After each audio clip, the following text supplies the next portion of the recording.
အားလုံးမင်္ဂလာပါရှင်ဖွင့်လာတာနဲ့ခေါက်ရိုက်ရောက်နေတာဖြစ်ပါတယ်အရင်လာတဲ့နေရာလေးပါဒီနေရာလေးကကြတော့ Tuscana Valley လို့ခေါ်ပါတယ်ရှင်ဒီနေရာကကြတော့အများအဖြစ်တွေ့ဘူးကြမယ်လို့ထင်တယ်နော် vlogger တွေအများကြီးသားတဲ့နေရာဖြစ်တယ်ပြီးလို့ရှိရင်လူတိုင်းအလဲရောက်ဖြစ်တဲ့နေရာလေးလည်းဖြစ်ပါတယ်ပေါ့နော်ထိုင်းနိုင်ငံမှာနေနေရကြပြီးခေါက်ရိုက်ရောက်ဘူးရဲဆိုတော့အခုမှပထမတစ်ခေါက်ပဲရှိသေးရပေါ့နော်နေကတော့အရန်ပူတယ်ဒါပေမဲ့ကွာဗီဒီယိုရိုက်တာကြိုက်တယ်ဆိုတော့ကိုဟာကိုပဲရိုက်ရပါတယ်ရိုက်ပေးတဲ့သူမရှိတော့ကိုဟာကိုပဲရိုက်တယ်ကိုဟာကိုပဲပဲများတယ်ဓာတ်ပုံကကြတော့ဒါတူသားတဲ့အဖော်တွေကရိုက်ပေးပါတယ်ဒီညလေးကအရန်လာတယ်ပေါ့နော်ဒီညမှာဓာတ်ပုံလေးတွေလည်းရခဲ့ပါတယ်ရခဲ့တဲ့ဓာတ်ပုံကိုပြမယ်နော်ချစ်စရာကောင်းလားကိုရီးယားဆန်လေးပေါ့အဲ့တော့ပန်းလုံးနဲ့မနီးမဝေးရှိတဲ့နေရာပြတဲ့အတွက်ဆိုင်ကယ်နဲ့လာမယ်ဆိုရင်လည်းအဆင်ပြေတယ်ပေါ့နော်ဒါပေမဲ့ဆိုင်ကယ်ပေါင်းလို့ရှိရင်ဂရုစိုက်ကြပါသူကလည်းဆိုင်ကယ်မောင်းနေတဲ့သူပေါ့နော်ဒါပေမဲ့ဆိုင်ကယ်မောင်းတဲ့သူအချင်းချင်းမှားချင်ပါတယ်စားရရဂရုစိုက်ကြပါလို့ပြီးလို့ရှိရင်တော့ရင်မောင်းနိုင်စင်လေးတွေရောအထောက်ထားလေးတွေရောပြည့်စုံရှိမှမောင်းပေါ့နော်မောင်းလို့ရှိရင်စကားရအများကြီးပြောနေရမှာโอเคဒီညလေးကကြတော့အရင်လာတယ်လူကတော့အရင်များတယ်ပေါ့နော်ဒီနေ့ကကြတော့စနေနေ့ဖြစ်တဲ့အတွက်ပုံမှန်ထပ်ပုံများတယ်လို့ထင်တယ်ဒါပေမဲ့ဒီခေါက်ရိုင်မှာရှိတဲ့နေရာတော်တော်များများက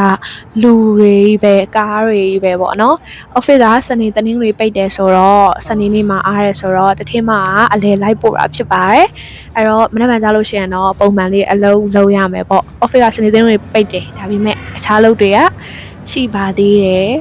တရက်လေးနားရတာကိုအလဲလာလိုက်တာဖြစ်ပါတယ်အလဲလာရတာတော်တော်ကြိုက်တယ်ဓာတ်ပုံတွေရရလဲလေအများကြီးကြိုက်တယ်ပြီးလို့ရှိရင်ထိုင်းစကားလေးတွေမျှဝေပေးရတာလည်းအရင်ကြိုက်ပါတယ်ဆိုတော့ကိုကြိုက်တဲ့အလုပ်တွေလုပ်နေရတယ်ဆိုတော့ပြောနေရပါတော့ထိုင်းစကားလေးတွေမျှဝေတဲ့ဗီဒီယိုတွေရောဒီလိုမျိုးအလဲသားတဲ့ဗီဒီယိုတွေရောအပေးချတဲ့တယောက်ချင်းစီကိုကျေးဇူးအများကြီးတင်ပါတယ်ရှင်နောက်ထပ်လာမယ့်အခြားသောဗီဒီယိုလေးတွေကိုလည်းအပေးချပါလို့မှာချင်ပါတယ်ရှင်တစ်ခါတလေကြားလို့ရှိရင်အလဲအတူတူသားတဲ့သူတွေကိုအားနာတယ်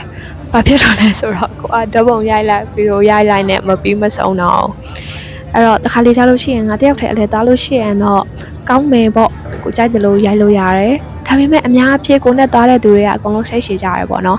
ဒီနှစ်ကကြတော့အလဲအများဆုံးသွားတဲ့နှစ်လို့ထင်ရတယ်ဘာဖြစ်လဲဆိုတော့အခုမှလအစပဲရှိတယ်နှစ်ရက်လအစပဲရှိသေးတယ်နှစ်စတုန်းကလည်းရှမ်းမိုင်းရှမ်းလိုက်ဖျားအောင်ဆိုပြီးတော့4ရက်5ရက်လောက်သွားလိုက်တယ်အခုလည်းတလပိုင်းပဲရှိသေးတယ်ခေါက်ရရောက်သွားပြန်ပြီနောက်ထပ်ခရီးတွေလည်းအများကြီးရှိသေးလို့ထင်ပါတယ်ဆိုတော့သွားဖို့ plan တွေလည်းရှိလားဆိုတော့မရှိဘူး plan ကတော့မရှိဘူးပေါ့နော်သွားမယ်ဆိုရင်ချက်ချင်းဖြစ်တယ်ချက်ချင်းသွားလိုက်တယ်အဲ့လိုမျိုးပုံစံနဲ့နောက်ထပ်ခရီးတွေလည်းအများကြီးထွက်ဖြစ်မယ်လို့ထင်ပါတယ်ရှင်ဒီနှစ်ကကြတော့နှစ်စတာနဲ့အလဲနဲ့နှစ်စရဲဆိုတော့တစ်နှစ်လုံးအလဲသွားတဲ့နှစ်ဖြစ်မယ်လို့ထင်ပါတယ်ရှင်အဲ့တော့နောက်ထပ်အလဲသွားတဲ့နေရာလေးတွေအလဲသားတဲ့ vlog တွေတင်ပေးမယ်ဆိုရင်အားလုံးကြည့်ပေးကြပါလို့မှာချင်ပါတယ်ရှင်โอเคအဲ့ဆိုရင်တော့ဒီလောက်ပါแค่นี้ก่อนนะคะเจอกันคลิปหน้านะคะทุกคนขอให้ทุกคนโชคดีนะคะบ๊ายบายค่ะ